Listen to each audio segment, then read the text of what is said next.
Welcome to Still Plays Galaxy of Heroes. I wanted to get this video out yesterday, but couldn't do it. We got the roster video instead. So we'll see how many views we can get before Arnold's testing buries this one. I really want to call this guy Drogan, and it's probably going to happen a lot, but you guys know the drill. Break down the insights, analyze the kit, speculate on the squads and synergies, and because we are doing this after the update, that means we have the gear that we can take a look at, which is pretty promising. And then we will look at Lobot's touch-up. It's active in the game now. I haven't looked at it too much, but we will give my thoughts on it. And this is the first proper talk video since we have separated out the free-to-play roster gearing into its own video series and playlist. And I put the second one of those out yesterday, so check out that video. That series has been very well received, and it is definitely going to continue moving forward. And thank you guys for the support on that one. With Captain Drogan, we have an attacker, rebel, fighter. With the key attributes, he is going to dispel, spread burning. He has a new buff, keen stratagem, that will boost allies.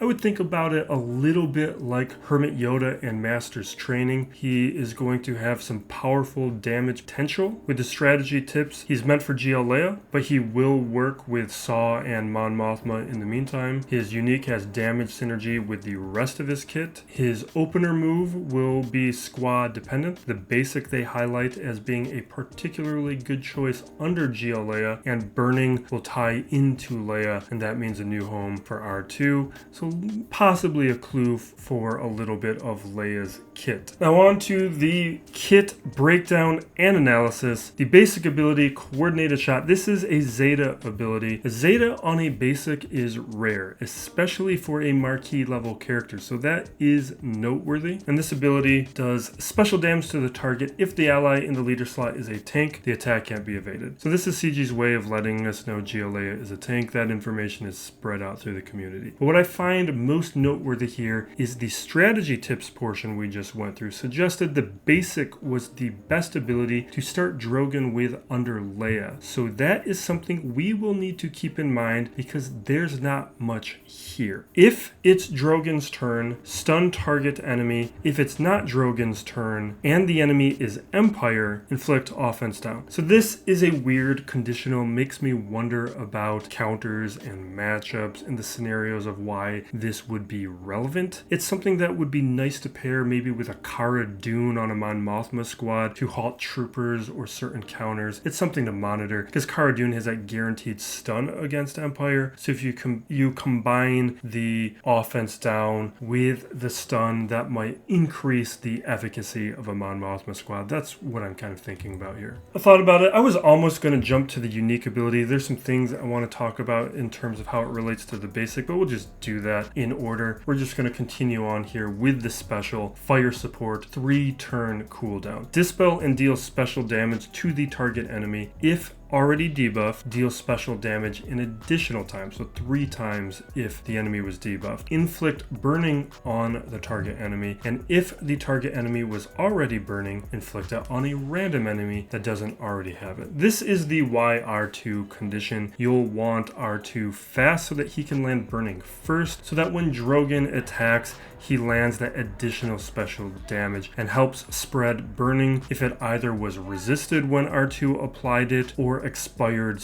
before Drogan's turn. What burning does is reduce max health per turn, and it reduces avoidance to where the attacks can't be evaded. The second special ability, Battle Plan. This is another 3-turn cooldown ability. Cleanse the target ally and cleanse allies with Keen Stratagem. If the target other ally didn't already have Keen Stratagem, they gain it until the end of battle. Allies with Keen Stratagem mass assist. Drogan, target other allies, and allies with Keen Stratagem recover 20% protection. This portion of the ability is why I compared it to Master's Training earlier in the video, that mass assist that starts spreading as you apply it to other characters. If the target other ally is a rebel, they recover an additional 30% protection, and what Keen Stratagem does is it adds plus 25% offense and potency. Now, without knowing the ideal squad, I would probably put this on R2 first. The potency will make R2 better. And not sure if the stats would be shared under his Zetas, but if they do, and I think they would, that would make granting R2 Keen Stratagem even better. That is, of course, without knowing any specifics for GL Leia's kit. GL Leia might make it a no-brainer that she goes first, but within that vacuum, R2 is either going to be first or second. And now for the unique ability, second in command. This is a Zeta and Omicron ability. Drogan has plus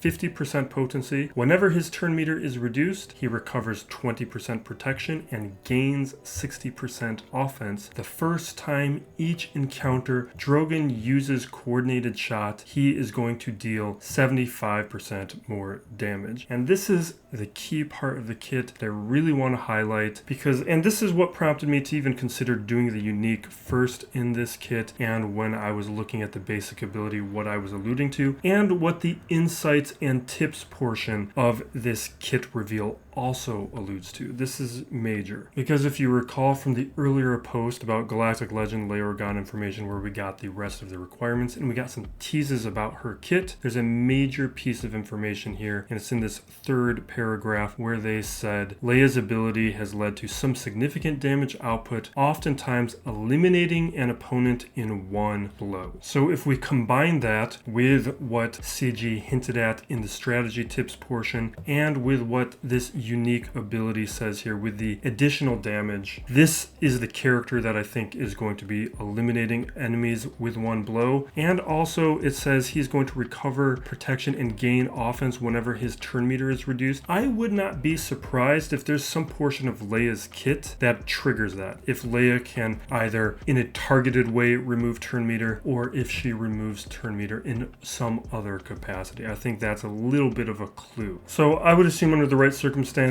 with Leia, Drogan's condition here on the unique is going to let him one-shot people, and it also makes me pretty okay with taking him to Relic 7. I'm sure we're going to want him there. We may even want to take him to Relic 8 or Relic 9 to make that more consistent. That is something I would not be surprised by at all. The next portion here, at the start of the battle, Drogan gains Keen Stratagem until the end of the battle. Whenever an ally with Keen Stratagem uses an ability during their turn, Drogan will assist, dealing 30% less damage. And that's just going to make him and the squad more dangerous as the battle progresses because Keen Stratagem will spread, and that means Drogan will be assisting more and more often as each squad member gains it. On top of that, whenever Drogan deals damage to an enemy, he and all allies with Keen Stratagem will recover 5% protection, and that stat gain is going to double for rebel allies, so that means that's going to move to 10% of recovery. So that means as Keen Stratagem is spreading, Drogan is going to be assisting with every attack, and as he is assisting, he is going to help the protection recovery of the squad. So they're going to become more survivable as the battle continues, which is going to make them more of a nuisance. And the next portion here, at the start of each encounter, if the ally in the leader slot is a rebel tank, Drogan gains protection up 100%. So under GL Leia, he's just going to become even more survivable and more problematic. We see this type of condition becoming fairly often. We saw it with the TIE Dagger in the Leviathan. With his Omicron, it is a Grand Arena Omicron, and so that means I am definitely going to be putting this on at some point. What this Omicron is going to do is Drogan is going to gain plus 50% max health, and that is the condition without Leia. That extra health and the conditions of recovery and protection throughout the rest of his unique, this makes me feel like Drogan is going to go down pretty easily. He's likely to be very vulnerable, which is why he needs like a tank like Leia to protect him, and he's going to need all these extra boosts, which also means I doubt he's going to have much viability at low stars and at gear 11, like I try to test characters out here. Attackers generally struggle at that, not always, so this is not promising. With the next portion here, at the start of the battle, if the ally in the leader slot is a rebel tank, so now we're moving into the GL Leia conditions, Drogan is immune to ability block. At the start of each of his turns, he cleanses another random ally and recovers 25%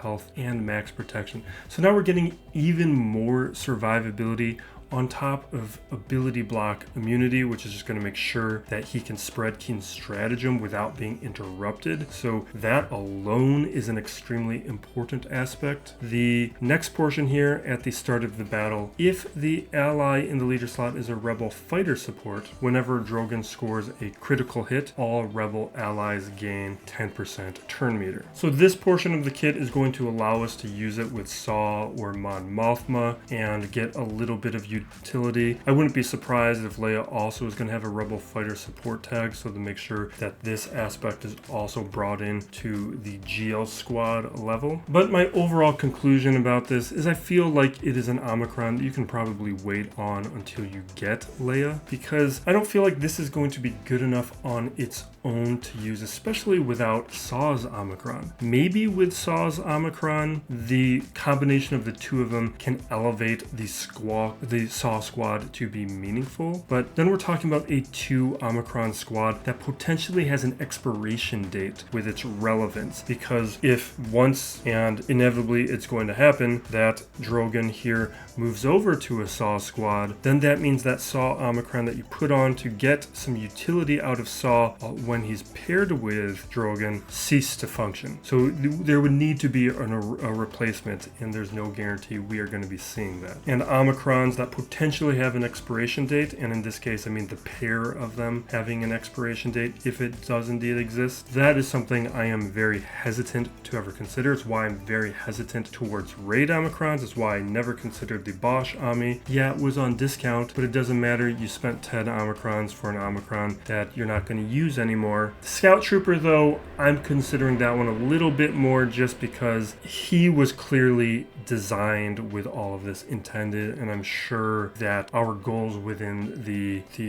Endor raid is going to be much more dependent on having that Scout Trooper squad. So after reading a kit like that and an Omicron like that, we need to start figuring out how is that going to impact these other teams. I'm glad this exists. I put this together during the Saw Gerrera kit reveal video, trying to think through how all these rebel fighters are going to be distributed into these different squads. Mon Mothma, you don't have to put Scarif here. This could be Cara Dune. Cara Dune would be better, but Cara Dune's also very nice under a Sana squad, so I had Cara in this location. The Radis squad, better with K2. You do want a tank in that squad. You can actually beat a Radis squad that doesn't have a tank with a Sana squad. I was pretty surprised by it. Then we have Saw, of course, and various combinations of how that could be. Bodhi is actually interesting. Go to that kit reveal video to see why it's interesting. It doesn't really work out because maybe with the Omicron, but without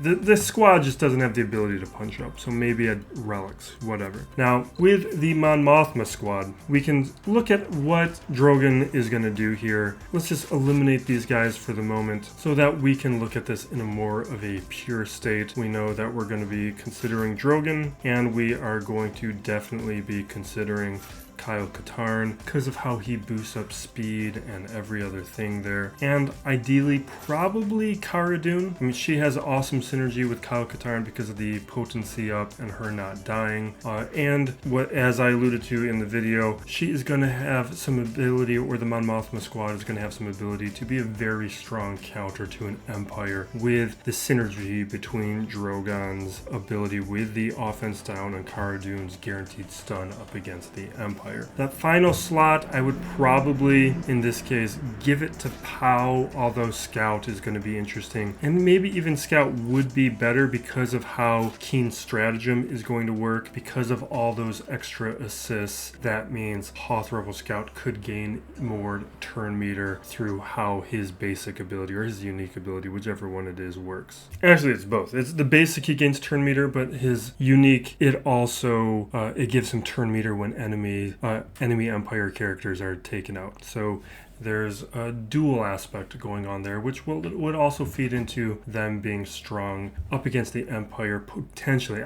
I still think that even under these kinds of scenarios, if a Veer squad is fast enough and outspeeds them, they're still going to win. I don't think there's enough here. But that's scenario one. We'll definitely test it. I'm very suspicious of it, but we'll take a look now at Saw. And with Saw here, we have the traditional Chase Wiggs version. But the problem with a scenario like this is who who do you take out? Chirrut's got to be there. And actually, there's a lot of reason for a Wedge to stay there. And if Chirrut is going to be on the squad, Baze is pretty important. So I think the best candidate to remove is actually going to be Biggs. And if you want to know more of the logic, check out the Saw Gerrera kit reveal video. I explain it in that video, but that's what I'm looking at. I'll give just like the briefest, because I don't want, there's a lot of little nuances to Saw's kit for why. But the basics are, the Saw Gerrera team is, it's really important to have heal over time, which Chirrut is going to give. But Chirrut and Wedge have heal over time synergy, because when Wedge does critical hits, that is going to spread heal over time because of some aspects of Chirrut's kit. I believe Chirrut's unique, but I go into it in that video. Check that one out. But that is why I think Wedge has to stay, Chirrut has to stay, and if Chirrut stays, Baze has to stay. That leaves Biggs the odd man out for Captain Drogan to fill. And then you get this turn meter mechanic if you add the Omicron, which is going to boost all this a little bit. Because with the Omicron, whenever Drogan scores a critical hit, all the rebel allies are going to gain turn meter. But again, I don't think there's going to be enough here. We'll test things out. Maybe I'll put on the Omicron at some point just so that you guys can see it in action. It's because I'm definitely going to put it on. We'll do maybe a week of testing, maybe 2 weeks of testing without the Omicron, and then we'll start doing some testing with the Omicron,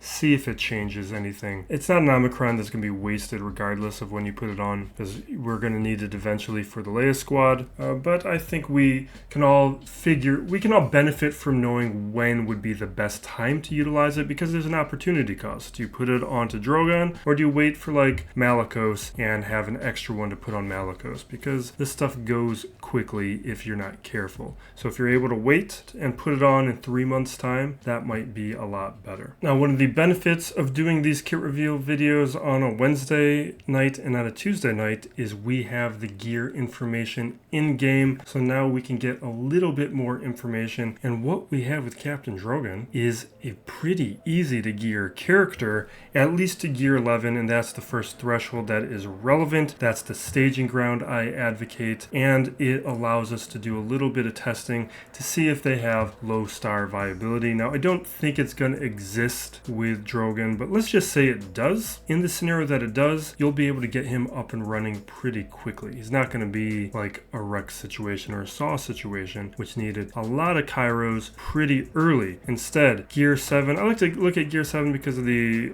Mark III holo projectors. Much easier now because of the Krayt Dragon raid, but you just need so many of those. Plus, you're converting so many of those into relic materials because it's the most efficient one. So to have at least an idea of how many of these things you need is helpful. With Gear level 8, there are stun guns for the most part. There's a couple other pieces, but these are pieces that an account can grow out of. The only piece relevant to my account these days is the stun gun, which that's good for me, but what it also means for players like you is that means like a piece like the Mark 7 Nubian security scanner, there is an end in sight someday. So that's nice. And the same with the Mark 5 droid collar. If you're not done with those, you will be done at some point. Gear level 9, similar deal. You got 2 more stun guns. You need 200 stun guns and Carbantes so far to get up to gear level 9. You need a ton of Mark 5 droid collars, but that is a piece where they are no longer important at a certain point, so they are much easier to accumulate. They're not a piece that I have considered dealing with in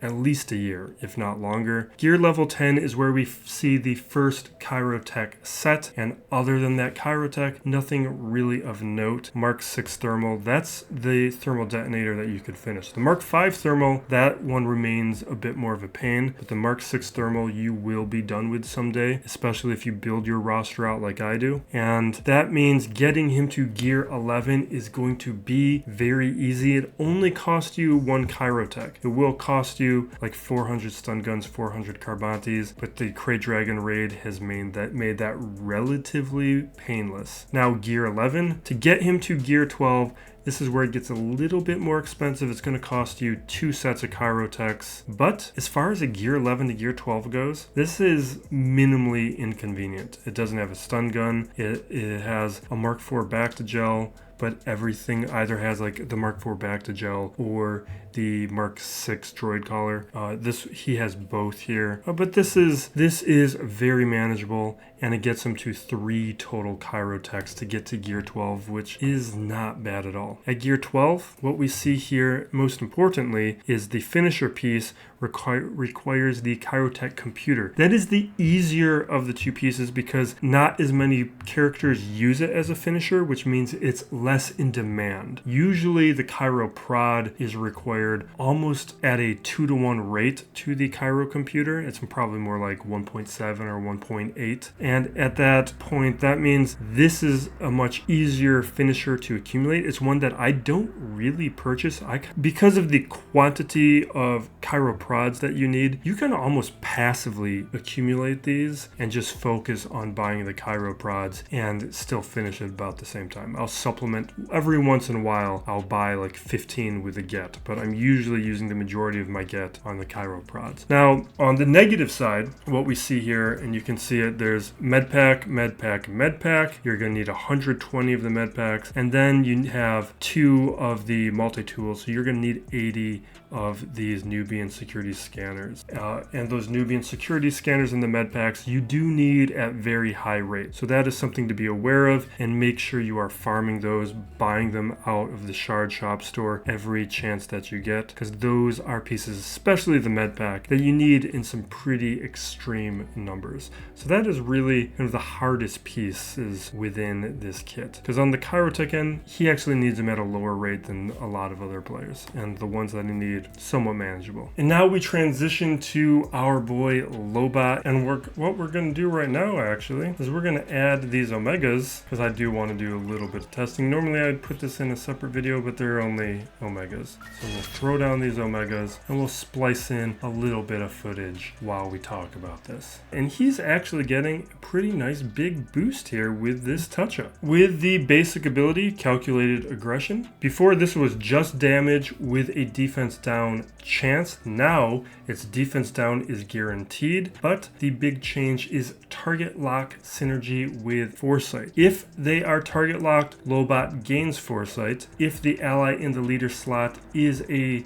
light side droid, so sortie, all light side droid allies gain defense up. If the enemy already had defense down, inflict them with target lock. So what we get here is target lock spread, survivability through the defense up mechanic with the foresight. So this adds up to a pretty powerful basic that gets even more powerful as we understand the impact of the unique ability. We're going to touch on the special ability and the leader ability, but we're going to go through them very quickly because there has been no change. We'll just touch on them because everyone's unfamiliar with Lobot, so I don't think there's any harm in refamiliarizing ourselves with the parts that are relevant. The special ability, Optimize. This is a cleanse with a health recovery and turn meter gain based on the amount of living droid allies. So depending on the number of allies, Lobot can get up to 40%, and the allies will get up to 20% health recovery. Leader ability, there is a name change here. The ability stays the same. The name is now Lobot Tech Headgear, but we are not going to be using this ability. I mean, I guess maybe in 3v3 this might come up depending on how the droids are separated, but it is highly unlikely, and he's not really going to be any good without a droid leader, so I doubt it. Now with the unique ability, now we get into some stuff. This ability is Parallel Processing. The old ability was extra speed and tenacity, irrelevant. Now it's a huge amount of foresight mechanics, which feeds into the basic ability. Whenever a light side droid ally without foresight gains foresight, a random light side droid ally without foresight gains foresight. And per the next unique, since Lobot will count as a droid, every time he uses his basic, he'll get and therefore spread foresight. Now, whenever a light side droid ally has a debuff dispelled on them, they gain 5.5% crit damage and 5.5% potency, stacking for each debuff dispelled. But importantly here, this is only 2 turns. And there are several droids that could help do this. Sortie could do it, T3M4, L3 L3 IG-11. There's a ton of theory crafting possibilities here. Potentially under the right scenarios, you could use them on offense against debuff heavy teams and punish them for it with the high cleanse characters, particularly like L3 and IG-11, who do it a little bit more passively. And the next portion, whenever a light side droid ally with less than 100% turn meter gains bonus turn meter, Lobot gains speed up for 1 turn. Whenever Lobot uses a basic ability while he has speed up, he has plus 55% critical chance and removes 5.5% from the target enemy. This portion of the unique ability I think is less relevant. I think there's far fewer triggers for it, so I don't think it's really going to occur. So the big thing is here, when a light side droid ally with less than 100% turn meter gains bonus turn meter. There's not too many droids that do that. I briefly looked through the kits, so I might be missing something. T3M4, Sortie, they're not going to do it. Who could do it is BB-8. BB-8's unique is going to allow at the start of an encounter, there's going to be 8% bonus turn meter for each living droid ally. So if I understand it correctly, that means if you have BB-8 on the squad at the start of the encounter, this will be triggered. And so that means because the light side droid allies will have less than 100% turn meter, Lobot will gain speed up at the start of an encounter to allow him to do some of these things. And then whenever he uses a basic ability while he has speed up, he's going to gain those crit chance bonuses. Now, the other aspect is speed up can be added by Sortie through one of the abilities, but Sortie's ability can't be targeted. It goes to the weakest ally. So there might be something where in order to see if you can give Lobot speed up, you do it through modding, and you make him the weakest ally to guarantee that when Sortie uses the second special, Lobot does get the speed up. I didn't look through every light side droid character like L3 IG-11, so I might be overlooking something, but I would not be surprised if we see a future droid, possibly like a Ned B or somebody else, who in the future does add this turn meter aspect, which would then allow for Lobot to more consistently gain speed up. Oh, also of course Illuminated Destiny would do it, but the problem with Illuminated Destiny is you use it maybe once a battle, maybe things will happen where you can use it a little bit more often, but it's not going to be a reliable thing. And that's why I said I think this portion of the unique is a little less important, because the conditions at which it's going to be utilized are a little bit smaller, other than at the start of an encounter if BB-8 is on the squad. I think that is the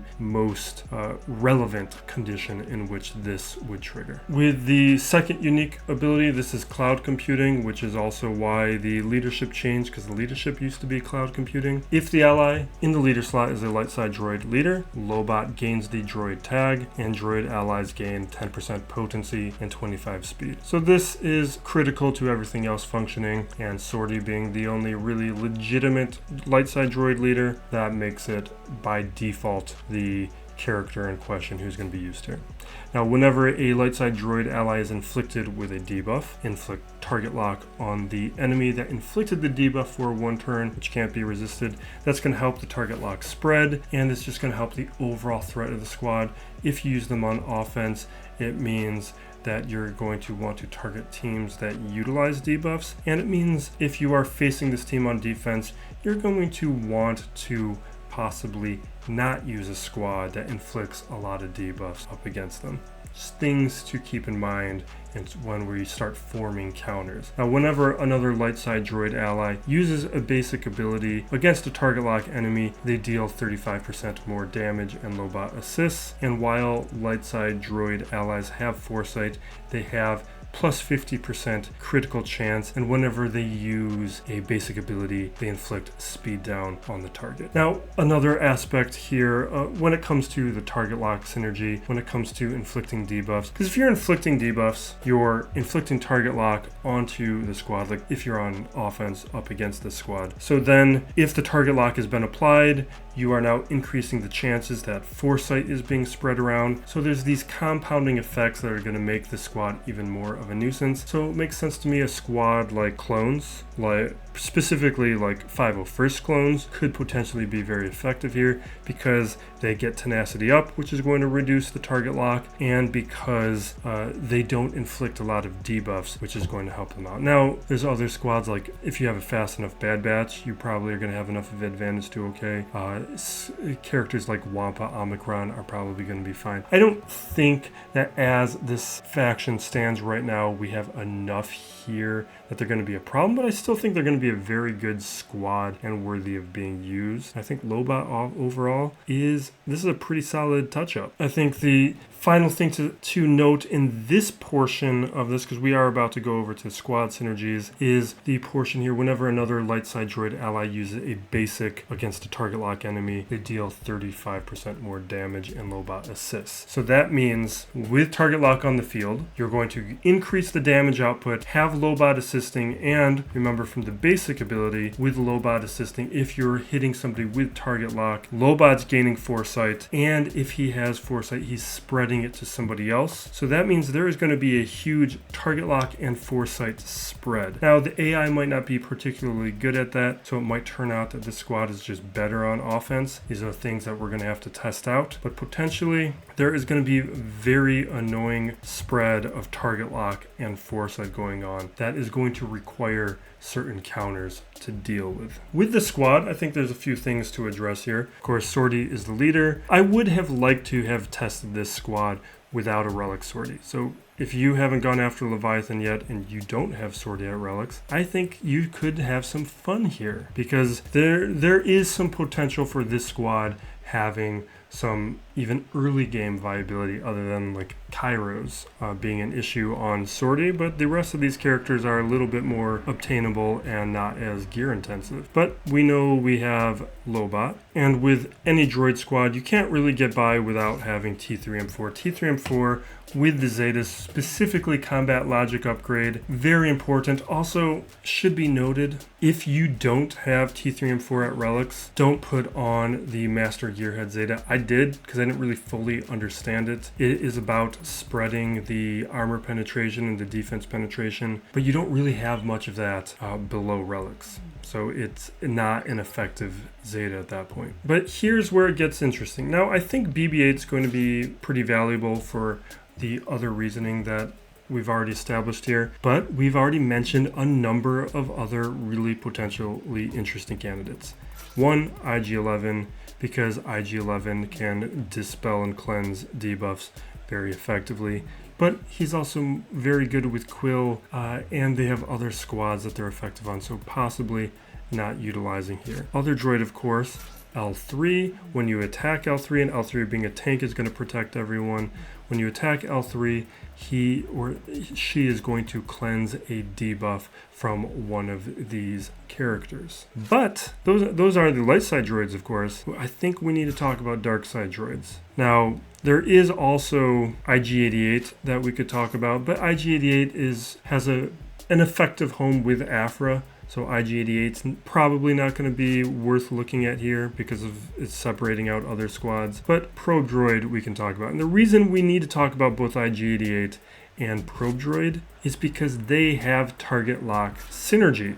So when you have such a target lock dependent squad, or a squad that is so effective with target lock, having characters that have a lot of synergy with target lock also makes some sense, but it limits how much Lobot can be assisting and how effective Lobot can be. He will be more effective with light side droids. Now with IG-88, what that looks like is on his unique ability here, adaptive aim algorithm. If you have the Zeta, target locked enemies can't recover health and protection. So you're ending a lot of survivability by having IG-88 on the field there. IG-88 also goes down pretty quickly, so having him on a squad, which is going to add a lot of survivability, could help. With Probe Droid, you get a similar thing. We can look at, I believe it's the unique Imperial Logistics. While the Imperial Probe Droid is active, target locked enemies can't gain buffs. So that's another effective target lock Zeta, which is going to have some synergies here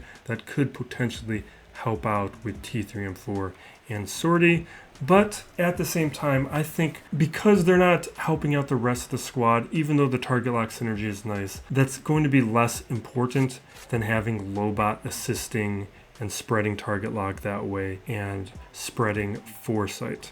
So I do think looking at some combination of probably BB-8 and maybe L3 is going to be the way to go, unless we want to look at a couple of these other characters like a K2SO or even, everybody's got a home. That's what makes it so difficult. That's why I even mentioned earlier in the video Ned B. I think Ned B is a worthy droid to add. If you don't remember, he is that brutish tank from the Kenobi series, and I think he would be a fun addition to the game. And we will wrap it up right here. I was going to do a little bit of Lobot testing, but I waited too long, and now it's after midnight, and I can't do galactic challenges because there's no active galactic challenge right now, and there's nowhere else really to do any Lobot testing. I threw it in Squad Arena up against a GL, but they got blown up. So we'll have to give some opinions at a later point. But we'll wrap it up. Thank you for watching. Be excellent to each other, everyone. This still plays Galaxy of Heroes.